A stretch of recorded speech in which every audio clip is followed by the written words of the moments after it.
नमस्कार दोस्तों, चांदपुर संदेश में आप सभी का स्वागत है, हार्दिक अभिनंदन है।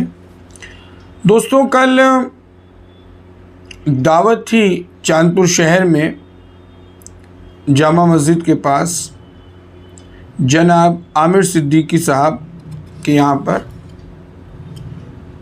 वहाँ पर इत्तेफाक से हमारा जाना हुआ। ब्राह्मण आदमी हैं, खाने पीने के लिए लंगोट कस के पहुँच गए। दावत अच्छी थी, बहुत बढ़िया इंतज़ाम था, हर चीज़ बहुत तरीक़े से सलीक़े से वहाँ पर थी।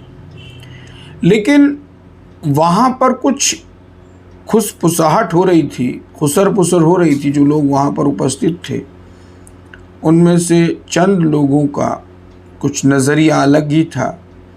कुछ बाहर के लोग जो बाहर सड़क पर मिले हमें, उनके भी नज़रिए कुछ अलग थे।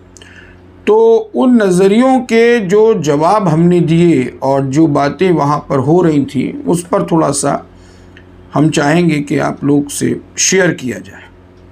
हुआ यूँ कि जब दावत खाने हम पहुँचे तो ऊपर अच्छी खासी भीड़ थी, लोगों में आपस में काफ़ी चहमगोइयाँ हो रही थी। तो एक साहब एक दूसरे शख्स से ये बात कर रहे थे कि भाई, आमिर सिद्दीकी को टिकट तो मिलेगा नहीं, और जब टिकट नहीं मिलेगा तो बेकार खर्चा करने से क्या फ़ायदा।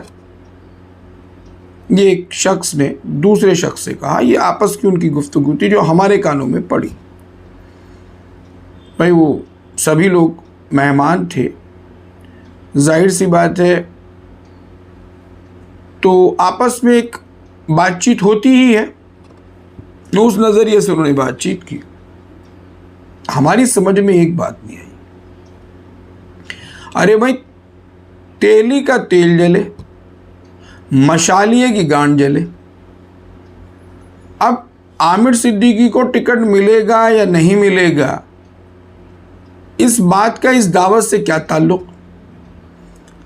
टिकट के लिए तो दावत हुई नहीं थी। शहर के लोगों से मिलने के लिए आमिर सिद्दीकी ने, आसिफ ने वहाँ दावत रखी। अच्छा लगता है एक दूसरे से मिलना, उन लोगों की सोच है तो रखी होगी, जाहिर बात है। उसमें टिकट का जिक्र होता तो हमारा उसमें क्यों निमंत्रण आता। हम ठहरे एंटी एसपी यानी एंटी समाजवादी, हमारा क्या दखल वहाँ। तो तेली का तेल जले, मशालिए की गांड फुके वाली कहानी वहाँ हो रही थी। अब किसी के पास पैसा ऊपर वाले ने दिया है, सलाहियतें उसे बख्शी हैं, मालो दौलत उसे दी है, और इस लायक बनाया, इस काबिल बनाया कि वो चार अपने दोस्तों को, अपने अजीज़ों को अगर वो हल्का फुल्का कुछ खिला पिला सकता है, तो इसमें भला दिखावे की या खर्चे की कहाँ बात आ गई। अब एक साहब हमें बाहर मिले, ये दावत के बाद का मसला है। बाहर मिले, कहने लगे मैं कहाँ से आ रहा हूँ शास्त्री। हमने कहा भाई ऐसे ऐसे मूछों वालों के यहाँ दावत थी, तो हमें भी बुलाया था, इसलिए गए थे। कहने लगे यार, नए नए पैसे वाले हैं, नए नए रईस हैं, ये तो दिखावा कर रहे हैं, ऐसी दावतें तो हम रोज़ कर दें। हमने उन्हें ऊपर से नीचे तक देखा। हम बोले मियाँ एक बात बताएं आपको। बोले बताइए। मैंने जनाब आमिर सिद्दीकी को देखा। आपने? बोले वाह, क्यों नहीं, बहुत बढ़िया तरीके से जानते हैं आमिर सिद्दीकी को। मैंने उसका वज़न देखा। बोले हाँ देखा, क्यों नहीं। मैंने और अपना देखा। तो चुप हो गए। हम बोले जितना आमिर सिद्दीकी हगता होगा उतना आप खाते होंगे। मतलब ये नहीं, कहने का मतलब ये है कि जिस आदमी से आप मुकाबला कर रहे हो उसमें कहाँ आप और कहाँ वो। एक आदमी ने मोहब्बत के नाते, प्रेम के नाते, भाईचारे के नाते, सद्भाव के नाते चंद अपने अजीज़ों को बुलाया और दावत की। भाई लोग आए, खाएं, शहर में होना भी चाहिए।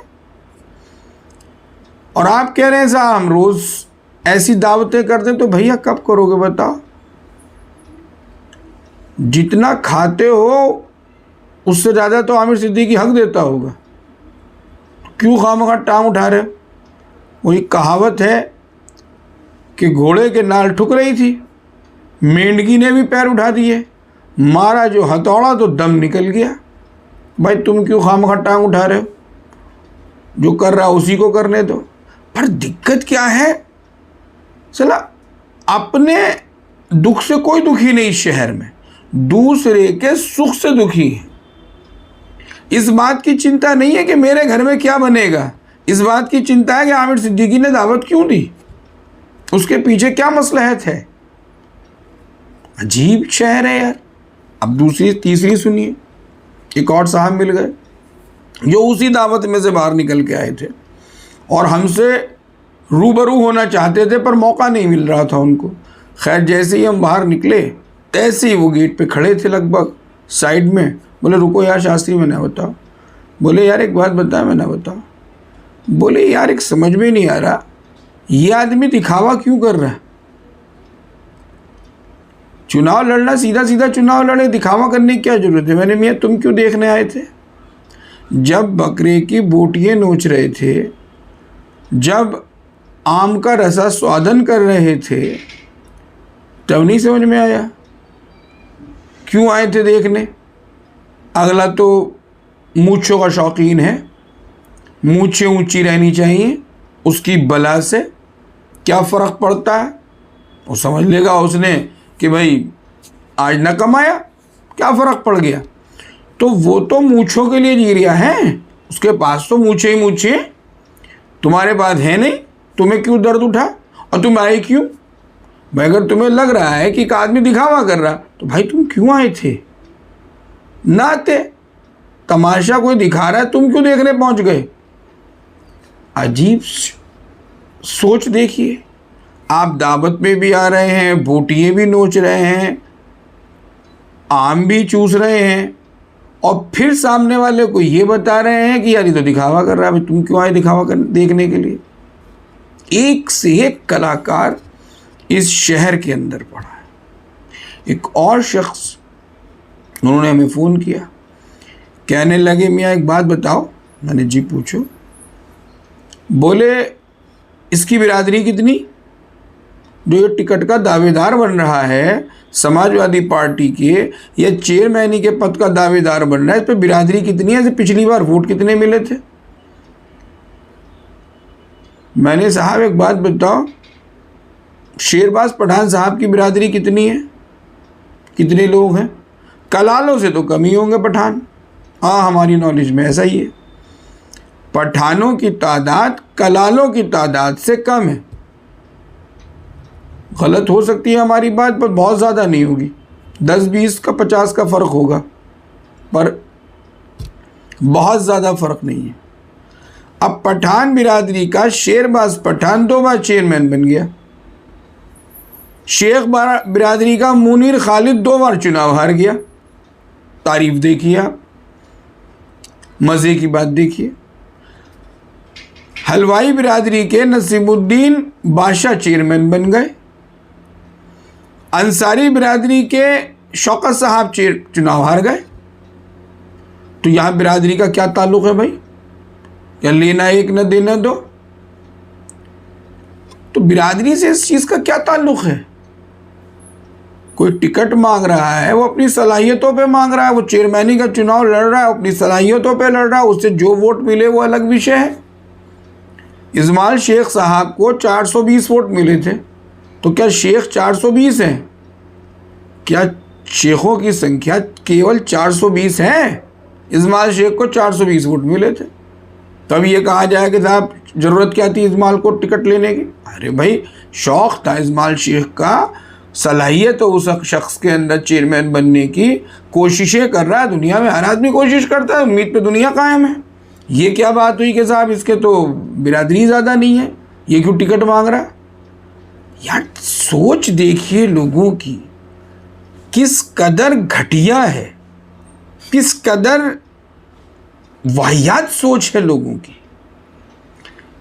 एक शख्स चेयरमैनी के चुनाव में खड़ा होना चाहता है, आप बिरादरी गिन रहे हैं उसकी बैठ के, तो बिरादरी के हिसाब से तो फिर मुनीर खालिद को चेयरमैन बनना चाहिए, या फिर हाजी नफीस मोहम्मद नफीस ठेकेदार को चेयरमैन बनना चाहिए, या फिर इमरान शेख को बना दो, इजमाल को बना दो, साकिब तनवीर को बना दो, बाकी तो उल्लू के बट्टे जो टिकट मांग रहे हैं, या फिर अंसारियों में से चुन लो, अंसारी भी दूसरे नंबर पे आ रहा, तो बाकी तो सब बेवकूफ़ है। शहर में चर्चाएं आम ये है कि शेरबाज पठान से चुनाव है, साहब जिसका भी है, शेरबाज पठान की जरा बिरादरी का तो पता कर लो कितनी, उसमें भी नाजिम खान उर्फ सोनू खुद टिकट मांग रहे हैं समाजवादी का।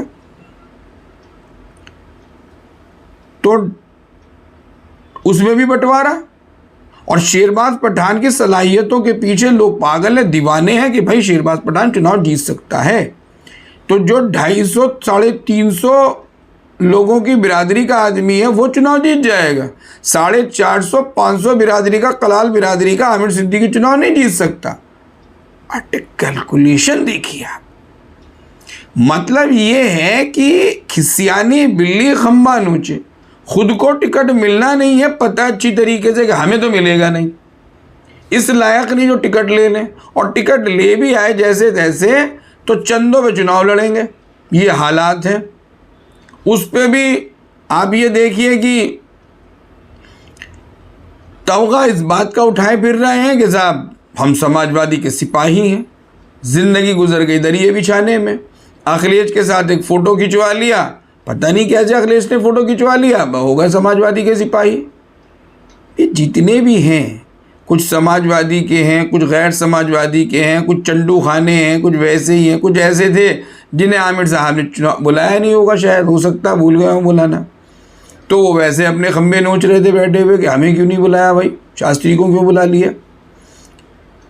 अपने दुख से दुखी हो जाओ, दूसरे के सुख से दुखी होना छोड़ दो। ये हासेदाना चांदपुर है, सही कहा किसी ने कि ये शहर हासेदाना है। यहाँ लोगों की इस बात से जलती है, इस बात से फूकती है कि पड़ोसी के घर में आज मुर्गे का या बकरे का कोरमा क्यों बना, खुद के साले के घर में मूंग की दाल बन रही है, इस बात की चिंता नहीं है उसको। खुद की भैंस मर जा भले से, लेकिन पड़ोसी की दीवार जरूर उठाएगा। तो मियाँ अपने काम से काम रखो, जो दावतें दे रहा है उसे ऊपर वाले ने इतना बख्शा है, उसको दिल दिया है, गुर्दा दिया है, सलाहियत दी है, ये हर आदमी में नहीं होती। तुम्हें दावत खाने को इसलिए नहीं मिली कि तुम थे न इस लायक। टिकट के लिए कोई किसी को नहीं बुला रहा, कोई अगर किसी को एक दूसरे के यहाँ आमंत्रित कर रहा है तो ज़रूरी नहीं वो इसलिए ही कर रहा है कि वो चुनाव लड़ेगा, वो अपने शौक़ के लिए भी लड़ सकता है, कर सकता है। खैर, बहरहाल हमारा कहना बस इतना सा है, फिर आखिर में वही बात कहेंगे कि शहर की एक छोटी सी सोच, चंद लोगों की, सबकी नहीं, पूरे शहर की बात हम नहीं कर रहे, उनकी सोच ये है कि तेली का तेल जले और मशालिए की गांठ जले। इनकी पता नहीं क्यों जलती है, क्यों फूकती है।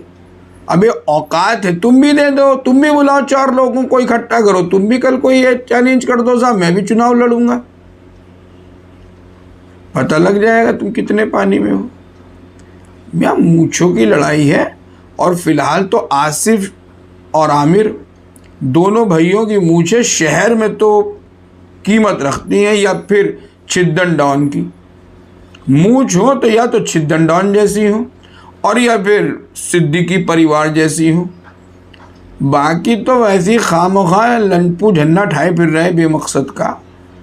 अपनी मूंछों पे ध्यान दो, मूंछें बनाओ, मजबूत करो, फिर देखो तेल खर्चा होता है मूंछ रखने में, ये पता नहीं है अभी लोगों को। तेल लगाना पड़ता है जैतून का, मजबूत बढ़िया फर्स्ट क्लास, डाइट अच्छी रखनी पड़ती है, बादाम खाने करते हैं और बादाम रोगन की मालिश करानी पड़ती है, ये पता नहीं है सालों को। मूंछों की लड़ाई लड़ेंगे, वो भी आमिर सिद्दीकी से। बताइए क्या सोच है। खैर छोड़िए इन सब बातों को, अगली दावत पे फिर दोबारा चर्चा करेंगे और उम्मीद करते हैं कि इस बार पहले से बेहतर होगी। इन्हीं शब्दों के साथ धन्यवाद। और हाँ, ये जो थोड़ा बहुत अपशब्दों का प्रयोग हमने किया, अगर किन्हीं साहब को बुरा लगा हो तो उसके लिए हाथ जोड़कर क्षमा। पर ये चांदपुर है साहब, यहाँ बगैर गाली के बात कौन भोसड़ी का करता है, सबको पता है। शुक्रिया सर।